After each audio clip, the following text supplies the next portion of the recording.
है ना। अहो सौंदर्य अस्थिरता, इसका मतलब हुआ कि सौंदर्यता जो है अस्थिरता रहता है या नहीं। सुंदरता जो होता है, ध्यान दीजिए, लोग अपने चेहरा पे, हम एक बार और बोले थे कि रूप पे कभी गुमान नहीं करना चाहिए इंसान को, और रूपे पे लोग गुमान करता है, ठीक। और ये शूटिंग करता है किसमें, ज्यादातर लड़कियों में, ठीक। और ये जब चलेगा तो एक बार आगे देखेगा, एक बार पीछे देखेगा, समझ। आदमी मानव में जो था अपने आप पे घमंड करता है, समझ गया। उसको ये लगता है कि हम बहुत अपने आप में सुंदर हैं। सुंदरता का आज कोई लिमिट नहीं है कि आदमी कितना सुंदर है। एक बार इससे पहले हम एक बार से कहानी कह चुके थे, कन्या प्रति निर्णय बताए थे ना। तो कन्या के प्रति निर्णय में भी वही हाल था, और सेम यहाँ पे अहो सुंदरता मतलब यह कह रहा है कि कब तक स्थिर रहेगा ये। अस्थिरता मतलब वो अस्थायी रहेगा क्या। आज जो व्यक्ति, आज जो तुम, हम लोग जो जिस उम्र में है, ये किशोरी अवस्था में जैसे हम लोग आज हैं, क्या यह 10 साल 20 साल के बाद भी इसी अवस्था में रह पाएंगे। जो आज आपका सुंदरता है, क्या वो 10-20 साल के बाद पुनः ऐसा रहेगा, नहीं रहेगा। क्यों, उम्र के हिसाब से सुंदरता घटता है। उसी प्रकार से है, आदमी को अपने आप में कभी गुमान नहीं करना चाहिए कि हम बहुत काफी सुंदर हैं। जो लोग को ये लगता है कि हम बहुत अति सुंदर हैं, तो भैया ये कहना छोड़ दीजिए। कारण कि ये आपका कोई लिमिट नहीं है। जब चांद एवं प्रकृति की सुंदरता पल पल में बदलता है, तो हम तो तुम लोग मानव में हो। उसी प्रकार से कहता है, किसी गांव में एक राजकुमार रहा करते थे। क्लियर। किसी गांव में एक राजकुमार रहा करते थे, और वह काफी सुंदर था, और वह अपनी सुंदरता की ओर ही हमेशा ध्यान रखता था, समझ गया। मतलब कभी भी उसको, जो राजा का जो पुत्र था, तो राजकुमार ऑटोमेटिक कहलाएगा, तो राजा का पुत्र राजकुमार जो था वह काफी भगवान कृपा से सुंदर भी था, लेकिन वह और सोच रहा था कि हम काफी अति सुंदर हो जाऊं तो बेटर रहता। तो बेचारे अपने आप पे गुरूर था कि हम बहुत सुंदर हैं, और राज दरबार में क्या आया क्या गया, कौन प्रजा मेरा दुखी है, कौन सुखी है, क्या कष्ट है, उससे कोई मतलब नहीं। उसका एक ही चीज है कि हम कितना सुंदर है, ठीक है। राजकुमार का एक ही चीज था, हम कितना सुंदर है, मेरा सुंदरता नहीं घटना चाहिए। मतलब जब जब भी वो बाहर निकलता था, केवल अपना सुंदरता पे ही वो विशेष ध्यान देता था। और यह सुंदरता, यह चीज देख करके उनके पूरे राज दरबार का व्यक्ति उससे नाखुश था, मतलब खुश नहीं था। वो सबको चाह रहा था कि यह पता नहीं कितना बिगड़ा हुआ बच्चा है, जिसको हम लोग ठेठ भाषा में बोलते हैं लफंगा, समझिया। घर से जो आएगा हमेशा अपने टाई बेल्ट जूता मोजा पे ध्यान देगा, क्रीम पाउडर पे ध्यान देगा, क्रीच नहीं टूटना चाहिए। घर का जितना भी कार्य होता है वह बिल्कुल सब बर्बाद हो जाए, उधर बिल्कुल नर्वस सिस्टम में चला गया, तो क्या गार्जियन उस पर गुस्साएगा कि खुश रहेगा, आप लोग समझ सकते हैं। गार्जियन का इधर दम जा रहा है, काम करते करते गार्जियन का दम जा रहा है, और वो स्टाइल मारने के फिर में चूर है, तो मरेगा कि बचेगा बताओ। ऑटोमेटिक गार्जियन ना खुश होगा। इस लेकर के मेरा कहने का मतलब है, वो राजकुमार जो था काफी सुंदरता की फिर में रहता था, और उससे पूरा राज दरबार या पूरा प्रजा जितना भी था, क्या हुआ नहीं हुआ उससे कोई मतलब नहीं रखता था। वह बिल्कुल नाखुश था उन सब चीजों से। इस लेकर के वहां के जो उनके दरबार के महामंत्री थे, वह और काफी दुखित थे कि आज राजा का चारों बगल देखते देखते, घूमते घूमते, कहीं ना कहीं पता करते करते, कार्य करते करते बेचारे परेशान हैं। लेकिन आज ये एक राजकुमार एक लौता पुत्र है उनका, जो कि सुंदरता से इसको फुर्सत ही नहीं।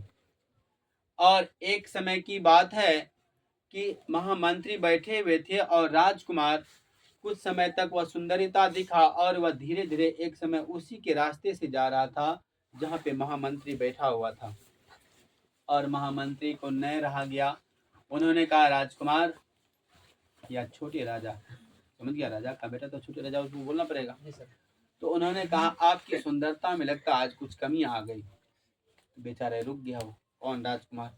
और रुका, और रुक के कहा, क्या मंत्री, मेरा सुंदरता आज कम लग रहा है आपको। इन्होंने कहा, हाँ आज आपका राजकुमार सुंदरता कम लग रहा है। कहा, ऐसा क्या आपको मेरे अंदर में कमी दिखा जो आपको कमी महसूस हो गया, तुरंत उस पे प्रश्न किया जाए, आपने बताइए, उसको मैं तुरंत पूरा करूंगा। उसको ये लगा कि शायद ये हकीकत में मेरा सुंदरता कम हो गया, इसलिए मेरे साथ में इन्होंने ऐसा बताया। कहा, आपको तो और पहले बताना चाहिए कि मेरे अंदर में क्या कमी है क्या नहीं है, उसको हम पूरा करने का प्रयास करते हैं। कौन? राजकुमार। तो महामंत्री ने कहा महाराज आपका जो सुंदरता है ये बिल्कुल कम है, और आपको ये भले लगता होगा कि हम दिन प्रतिदिन काफी सुंदर होते जा रहे हैं, लेकिन नहीं, आपका उम्र सीमा जैसे बढ़ते जा रहा है दिन प्रतिदिन सुंदरता क्या होता है? घटते जा रहा है। जैसे इतना महामंत्री का आवाज सुना राजकुमार आग बबूला हो गया। उन्होंने कहा आपको क्या पता, कैसे पता है कि मेरा सुंदरता घट रहा है? ये कैसे आपको पता चला और किस आधार पे आपने ऐसा बात मेरे साथ में बोल दिया?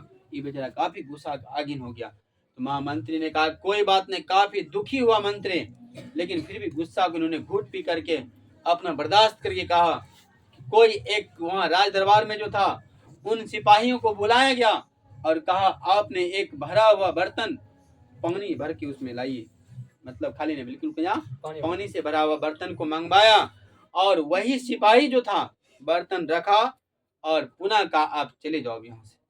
सिपाही बर्तन पानी भरा हुआ जो था लाया और वहां पे रख दिया और वह पुनः चला गया। इस प्रकार से उस राजकुमार को समझाने का प्रयास किया मंत्री ने।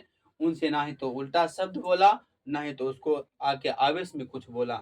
इन्होंने सोचा अगर हम कुछ बोल देंगे, हो सकता है राजा का पुत्र कुछ भी हमको कह सकता, नौकरी से भगा सकता है, हमें यहाँ से निकाल सकता है, थप्पड़ लगा सकता है, हम क्या कर सकेंगे? कुछ नहीं कर सकेंगे। इसलिए उन्होंने बुद्धि से काम लिया और उन्होंने बर्तन जैसे लाया और पानी भरा हुआ रख दिया। कुछ बर्तन में जितना उपयोग के लायक पानी था, जैसे आप पानी यहाँ से बर्तन भरा हुआ है, ऊपर तक हम पानी लाएंगे तो शायद हमें पता चल जाएगा बिल्कुल पानी भरा हुआ बराबर था। इससे कम मात्रा में पानी रखा, बर्तन से थोड़ी कम मात्रा में पानी रखा, और पानी कम रखने के बाद महामंत्री ने राजकुमार को कहा उसके सामने में आप देखिए, उनसे उन्होंने उपयोग बस थोड़ा सा पानी निकाल के बाहर दूर में क्या कर दिया? फेंक दिया। समझ गया? बर्तन से पानी निकाल के थोड़ा सा क्या कर दिया? फेंक दिया। अब बर्तन से पानी निकाल के फेंक दिया, मेरा कहने का मतलब है बड़ा सा बर्तन है, अगर यदि उससे एक लोटा पानी निकाल देगा जितना पानी था तो उसमें पता चलेगा क्या? नहीं चलेगा। पुनः उसी सिपाही को बुला के लाया कि सिपाही वो बुलाया गया और उससे पूछा महामंत्री ने, सिपाही आप ये बताओ इस बर्तन से पानी निकाला गया कि उतना ही है? अब बताओ, जहां तक बेचारा निश्चिंत देख के गया था उतना गौर से तो देखा नहीं था, लेकिन फिर भी उससे पानी निकला, लेकिन सिपाही को पता नहीं चला क्योंकि उसने एक लोटा थोड़ा सा पानी निकाल के पता चलेगा। अब वहां जहाँ 50 लीटर 20 लीटर का डब्बा है उसमें थोड़ा सा एक पुआ पानी निकाल देगा, 100 ग्राम पानी निकाल देगा तो कुछ पता चलेगा? नहीं चलेगा। उससे थोड़ा सा ही पानी निकाला था और उसको पता नहीं चला। उन्होंने कहा नहीं महाराज, इसमें कुछ भी नहीं निकला है, जितना मैंने रखा था उतना ही है। कहा कुछ बताओ। कहा अगर थोड़ा सा निकाला होगा तो पता नहीं चलता इसमें। तो राजकुमार को तुरंत महामंत्री ने कहा क्या राजकुमार आपको कुछ बात समझ में आई? तो महामंत्री की बात सुनकर राजकुमार अबाक रह गए। महाराज हम तो कुछ नहीं समझ पाए आपकी वाणी। कहा सुनिए, आपको तो किसी भी चीजों का मतलब संदिग्ध अवस्था में आपका परेशानी नहीं है, टेंशन नहीं है, आपको कोई चीज सोचना नहीं, क्योंकि आप तो राजा का पुत्र है। क्या हुआ नहीं हुआ वो तो आपको देखना, आपको केवल सुंदरता चाहिए। तो कहा मतलब कहने का अर्थ क्या? कहा देखिए, जिस प्रकार से आज पानी बर्तन में भरा हुआ था उपयुक्त मात्रा में था, लेकिन उससे थोड़ा सा पानी निकाल के मैंने बाहर फेंक दिया और उस बर्तन से पता तक नहीं चला। उस सिपाही से पूछा गया, उन्होंने कहा महाराज हमें नहीं पता इससे निकाला कि नहीं निकाला, लेकिन हमको लगता है जितना था उतना पर्याप्त मात्रा में पानी है। तो इसी लेकर के राजकुमार को उन्होंने समझाने का प्रयास किया। कहा देखिए राजकुमार, आपका जो सुंदरता है अपने आप में जब घटता पता नहीं चलता है, रूप घट रहा मरा जा रहा है, क्योंकि आप प्रत्येक दिन दर्पण के सामने अपना चेहरा जाके देखते हैं, सुबह से लेकर शाम तक वही देखते हैं, तो कब घटेगा कब बढ़ेगा आपको पता नहीं चलेगा। लेकिन जो अगला व्यक्ति होता है, दूर वाले व्यक्ति होता है, जो आपसे कभी कभी मिलता है, उनको पता चलता है कि आप 5 दिन पहले कितना सुंदर थे और अभी आप कितना सुंदर है। थोड़ा थोड़ा घटेगा तो पता नहीं चलता है।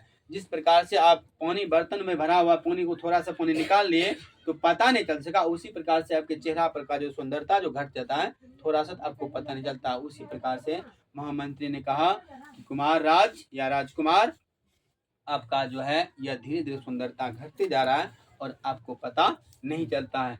इतना महामंत्री का बात सुनते ही राजकुमार को सारी बात समझ में आ गया और उन्होंने अपने आप में गलतियों का पश्चाताप किया। और वहां से उस वक्त बच्चे ने, अर्थात क्या बोलते हैं, राजकुमार ने कि सोचा कि अब जो है हमारा सोच गलत था। हाँ, अब मुझे ऐसा कार्य नहीं करना चाहिए और जिससे कि पूरे साम्राज्य, जितना साम्राज्य मतलब पूरे राज्य का, पूरे साम्राज्य का व्यक्ति हमसे नाखुश है, इसलिए हमें कभी ऐसा कार्य नहीं करना चाहिए। इसलिए करके उस दिन से उस बेचारे ने अपना रूटीन और दिनचर्या जो होती है, जीने का चलने का तरीका बिल्कुल चेंज कर दिया, अपना बदल लिया और प्रजा के प्रति जो है अपना देखभाल करने लगा। धीरे धीरे लोगों का चाहत बन गया, लोगों का प्यारा बन गया। लेकिन वही लड़का को, राजकुमार को, अपने राजा अर्थात अपने पिता ने सोचा था, इसको लगता है सुधारने के लिए हमको बड़ा सा यज्ञ करना पड़ेगा, कोई बड़ा सा रामधुन करना पड़ेगा, कोई बड़े बड़े देवताओं के पास ले जाना पड़ेगा, महात्मा मुनि के पास ले जाना पड़ेगा, ताकि इसका दिमाग हमारा गलत जो जगह पे चल रहा है उनको सही जगह पे लाने के लिए। लेकिन आज इस महामंत्री ने इसको एक छोटी सी एग्जांपल दे करके क्या कर दिया, समझा लिया और सुधार लिया। उस महामंत्री का काफी उस राज दरबार में मान सम्मान बढ़ा दिया और काफी उसका मान सम्मान होने लगा। और उस दिन से राजा का जो है हल्का माइंड हो गया, अर्थात दिमाग हल्का हो गया। क्यों? उनका बेटा जो है वह अपना जितना भी साम्राज्य था उनका देखभाल करने लगा, उनका कार्यभार संभालने का प्रयास किया। इस प्रकार से कहता है कि जब आदमी को समय और समझदारी दोनों एक साथ आ जाता है तो जिंदगी उसका काफी आगे चला जाता है। लेकिन ऐसा कभी कभी किसी किसी व्यक्तियों के पास होता है, जब समय रहता है तो समझदारी नहीं होता और जब समझदारी होगा तो समय नहीं होता। ये दोनों एक साथ चल के नहीं आता और जिसके पास दोनों एक साथ चल के आ जाता है उनका जीवन बहुत जल्दी सक्सेसफुल होता है। और जिनके पास एक साथ नहीं आता वह धीरे धीरे सक्सेसफुल करता है, उनका माइंड भटक जाता है, उनको सही रास्ते पे लाने के लिए थोड़ा वक्त लगता है, लेकिन समय पे आ जाता है।